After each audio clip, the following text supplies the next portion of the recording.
Venezuela, the first Vice President of the United Socialist Party of Venezuela addressed the departure of former opposition candidate Edmundo Gonzalez. In Algeria, President Abdelmajid Tebboune was re-elected with 94.65% of the votes for a second five-year term in office. And in Syria, an Israeli attack near Masyaf city left 14 civilians killed and 43 others wounded. Hello and welcome to From the South. I'm Alejandra Garcia from teleSUR studios in Havana, Cuba. We begin with the news.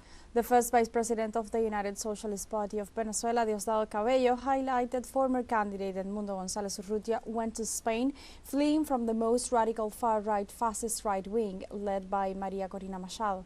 Cabello reaffirmed that the far-right plan was not electoral. He further noted the contradictions of the Spanish Minister for Foreign Affairs, José Manuel Álvarez, concerning González Urrutia's departure from Venezuela. The PSUV representatives also recalled González went to the embassy of the Netherlands in Caracas on July 29th. He even thanked the Dutch Foreign Minister Caspar Veldkamp on the letter he posted on social media. Cabello underscored the certainty that Mr. Edmundo González Urrutia is in Spain, but he did not inform anyone. But the former candidate had stressed he was running away from the fascism of Maria Corina Machado.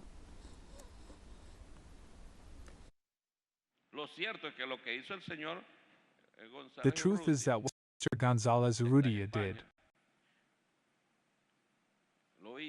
who is now in Spain, he did it as he says in his letter. And he did not say anything to anyone in the opposition. And he took them by surprise. He didn't care. Because if González Urrutia was running away from someone, it was from the right wing of Maria Corina, from fascism. Diosdado Cabello indicated that the departure of former opposition candidate Edmundo Gonzalez from the country made it clear that his plans of the extreme right were not electoral. It is really quite strange because it contradicts the facts. The facts are very clear, aren't they? How does a plane from the Spanish government, from the Air Force, arrive here in Venezuela? That is to say that we were invaded. No, no, no. It was discussed, negotiated. If he does not want to use the term negotiated, now, Venezuela is respectful of international law and the right to asylum that a person has. That act of Mr. Edmundo Gonzalez is a voluntary act. On the 29th, he went to the embassy of the Netherlands. On the 29th, he says it himself, and the foreign minister of the Netherlands says it, and in a letter today, he thanks the Netherlands. Why? Because they welcomed him there. Since the 29th, his plan was never electoral. The first Vice President of the United Socialist Party of Venezuela, PSUV, Diosdado Cabello, assured the main reason why the former candidate of the ultra-right wing, Edmundo González, left the country is because he knows that he did not win the presidential elections of July 28th.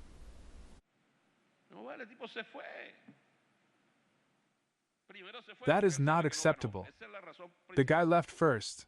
He left because he knows he did not win. That is the main reason. He knows he did not win. Besides, he knows that those people that were surrounding him were going to hurt him. And he assured that for the tranquility of the country, here in this country, there is going to be tranquility. Here, the most sector of the right wing is still here, and then the Constitution and the law will intervene first. Venezuelan Vice President Elie Rodriguez confirmed that the former presidential candidate of the Venezuelan far-right, Edmundo González Urrutia, had left the country for Spain after the government of Venezuela granted him a safe passage. Through Telegram, she announced that on September 7th, opposition citizen Edmundo González Urrutia, who has been a voluntary refugee in the embassy of the United Kingdom of Spain in Caracas for several days, has left the country and requested political asylum from that government. She then added that once the pertinent contacts between both governments had taken place, the facts of the case had been met and in compliance with international legality, Venezuela has granted the due safe conduct for the sake of the tranquility and political peace of the country. Finally, she highlighted that this conduct reaffirms the respect for the law that has prevailed in the actions of the Bolivarian Republic of Venezuela in the international community.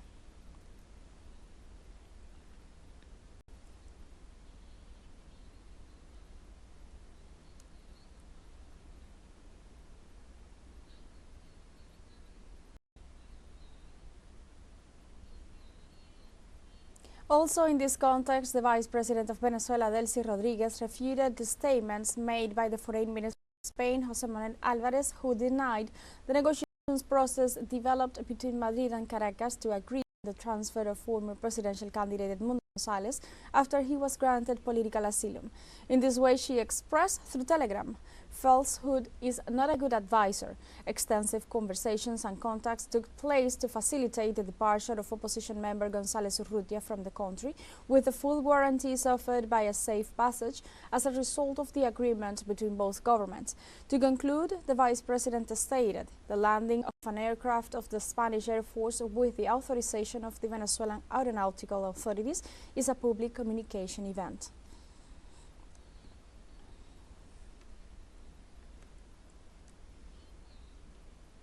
Foreign Minister of Venezuela announced that the former right-wing candidate Gonzalez took refuge in the embassy of the Netherlands during the violent events that took place in the country after the presidential elections of last July 28th.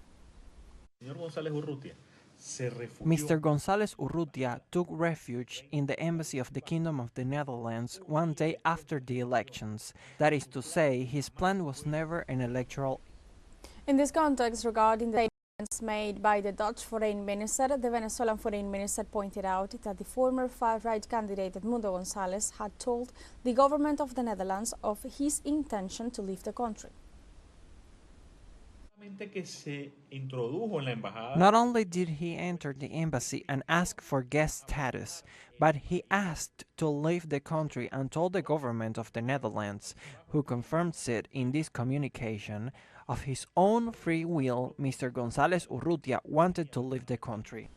Colombia creates the first education system of Latin America that preserves the identity of indigenous peoples. The system preserves ancestral knowledge, strengthens cultural identity, and promotes respect for the traditions of the native communities. The Organization of Indigenous Peoples of the Colombian Amazon announced on September 7th the creation of the first indigenous education system in the region. The Minister of Education, Daniel Rojas Medellin, signed the act in which he committed the ministers of the national government involved in the effort to launch the program to sign the decree law. The minister emphasizes that 3 decades after the proclamation of the 1991 Constitution, it is the government of Gustavo Petro that signs the act formalizing the first indigenous education system of Latin America. Let's take a short break, but remember you can join us on TikTok at teleSUR English, where you'll find news in different formats, news updates and more. We'll be right back. Stay with us.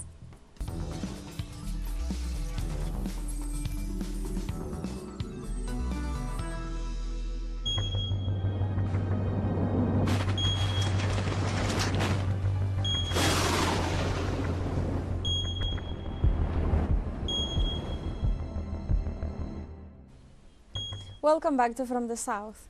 An out-of-control wildfire near Los Angeles in the United States forced hundreds of residents to evacuate their homes amid a heat wave sweeping the metropolitan area. The fires started on Thursday in the San Bernardino National Forest. Since then, the fire has spread, and as of Sunday, some 70 square kilometers of grass and chaparral had been burned. California Governor Gavin Newsom declared a state of emergency on Saturday night, and evacuation orders were issued in the communities of Running Springs, Arrow Bear Lake, as well as warnings of possible evacuations in other areas. 600 firefighters assisted by helicopters were deployed to combat the blaze, and at least 3 personnel were injured during the efforts.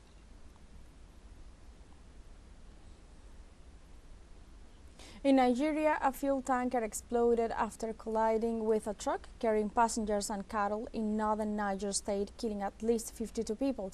In this context, a spokesman for the Niger State Emergency Management Agency, Ibrahim Husseini, said the victims were given a mass burial following Sunday's early morning accident and explosion. The official added that 2 other vehicles, a crane and a pickup van, were also involved in the incident, where more than 50 cattle were also burned alive. Fatal truck accidents are frequent along the major roads in Nigeria, primarily due to the lack of an efficient railway system to transport cargo.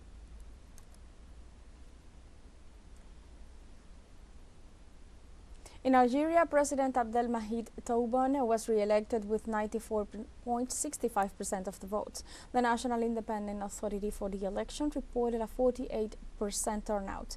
The Electoral Authority added that the candidate for the Movement of Society for Peace obtained 3.17% of the votes, while the candidate for the Socialist Forces Front obtained 2.16%.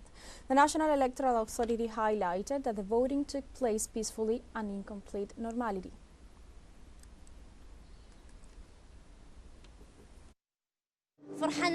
I'm really pleased with Tebboune's victory.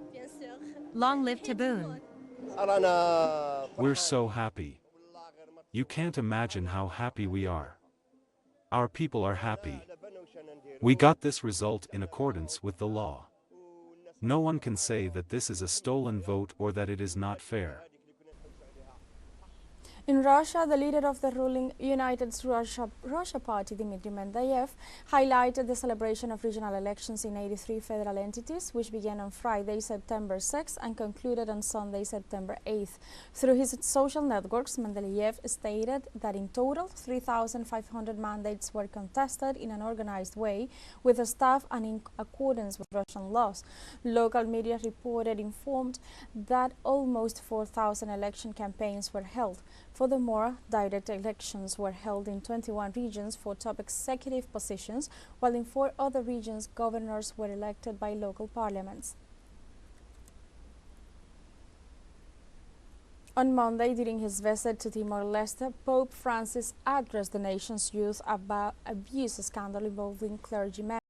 The Catholic-majority nation has been shocked in recent years by several child sexual assault cases perpetrated by clergymen. Recent cases include that of Nobel-winning Bishop Carlos Jimenez Bello, who the Vatican secretly pushed over allegations he sexually abused young children for decades. In another prominent case, U.S. priest Richard Dashbash was found guilty in 2021 of abusing orphaned, disadvantaged girls and sentenced to 12 years in prison. In this context, the pontiff, who is set to host a huge mass on Tuesday, expected to draw more than half the country's population, called upon the nation to act responsibly to prevent abuses.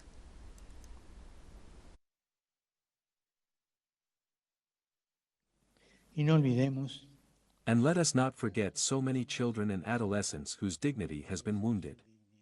This phenomenon is flourishing all over the world. We are all called upon to act responsibly to prevent all kinds of abuse and to guarantee a serene growth for our young people. We have a second short break coming up, but before we invite you to visit our YouTube channel at teleSUR English, there you'll be able to rewatch our interviews, top stories, special broadcastings and more. Hit the subscribe button and activate the notification bell to stay up to date on the world's most recent events. Final short break, don't go away.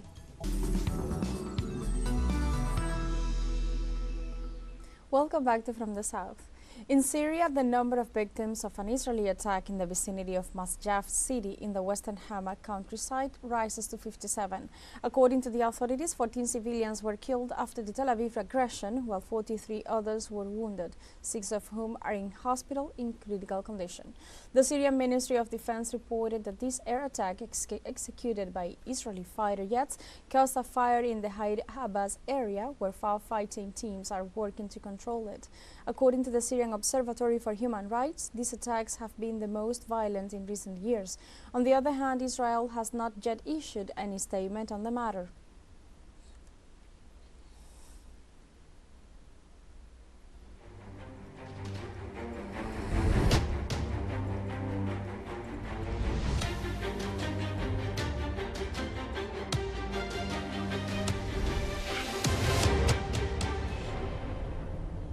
Israeli attacks in the Gaza Strip took the lives of at least 10 people on Monday. As the genocide reaches its 339th day, a series of Israeli airstrikes hit homes in Al-Bureij and Al-Nusayrat refugee camps in central Gaza, killing 7 Palestinians and injuring several more. In this context, family members gathered outside the Al-Aqsa Martyrs Hospital in Deir el-Balah to bid farewell to their loved ones who were killed during the day. According to health authorities, at least 40,972 people have been killed by Israel since October 7th. Palestinian authorities announced that more than 630,000 students in the Gaza Strip will not be able to return to schools this Monday due to the Israeli siege. While the new academic year 2024-2025 began on Monday in the occupied West Bank, the schooling of the Gazan students has been disrupted for the second year, as at least 58,000 students were expected to enter the first grade on September. On the contrary, according to the Palestinian Health Ministry, more than 25,000 children have been killed or injured in Israeli attacks since last October 7th. In addition, most of the close to 200 UNRWA schools in Gaza were turned into shelters for the displaced, and 70% of them were bombed. In total, about 90% of the 307 public schools buildings have been destroyed. In Jordan, hundreds of people demonstrated in solidarity with the Palestinian people and condemned the crimes of the Israeli regime in Gaza and occupied West Bank. The crowded demonstration marched through the streets of Amman, the capital of the country, to condemn the genocide perpetrated by Israel in the occupied Palestinian territories. During the protest, they set fire to an Israeli flag and chanted slogans against the Zionist regime. In Pakistan, thousands of people demonstrated in Islamabad to demand the release of former Prime Minister Imran Khan. This way, supporters of the Pakistan Tehreek-e-Insaf party marched from different parts of the country to converge on the streets of the country's capital. The local government had blockaded the main entry points to the city with cargo containers and riot police deployed. However, the protesters continued their march and demanded that Khan be released. Demonstrators alleged that the former prime minister, who was imprisoned more than a year ago, was victim of a campaign of persecution aimed at removing him from the electoral race.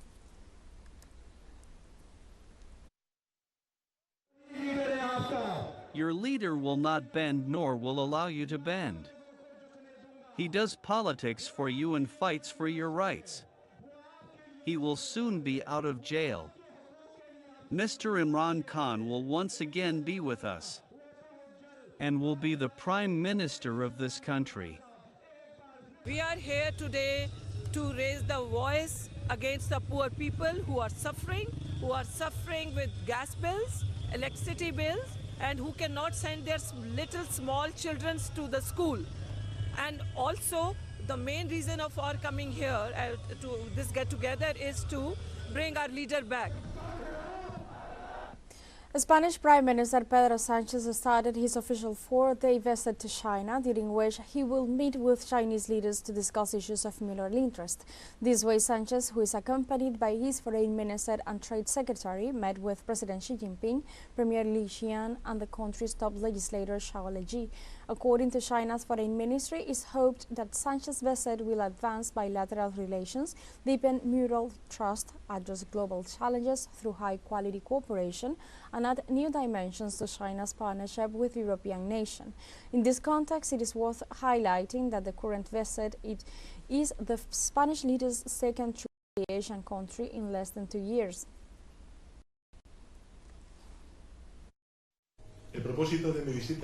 The purpose of my visit, President Xi, is to further deepen our bilateral relations on the basis of mutual respect and mutual recognition. And I am therefore pleased that today we have signed very important agreements in multiple areas, agreements that reaffirm our bilateral commitment to work together in green development, in trade, in bilateral investment, in initiatives for the promotion of culture, education, and scientific research.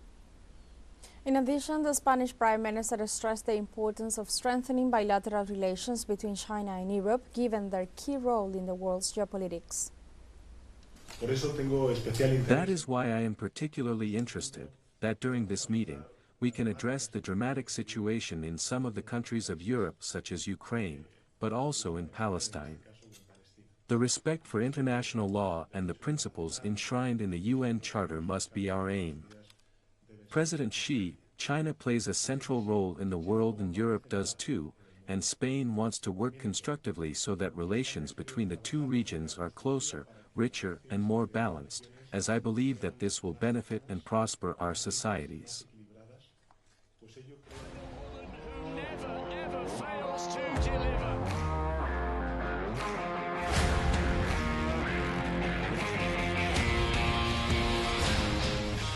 Paris ends its first edition as host of the Paralympic Games this September 8th with accomplishments and also points to be improved in terms of inclusion for diversity in mobility in the city.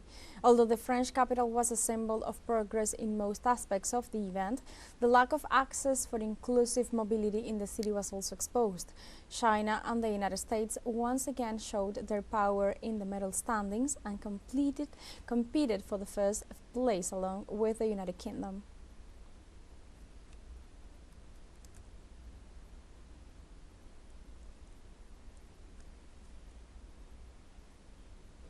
We have come to the end of this news brief, but you can find these and many other stories on our website at telesurenglish.net and join us on social media, Facebook, X, Instagram, Telegram and TikTok as well.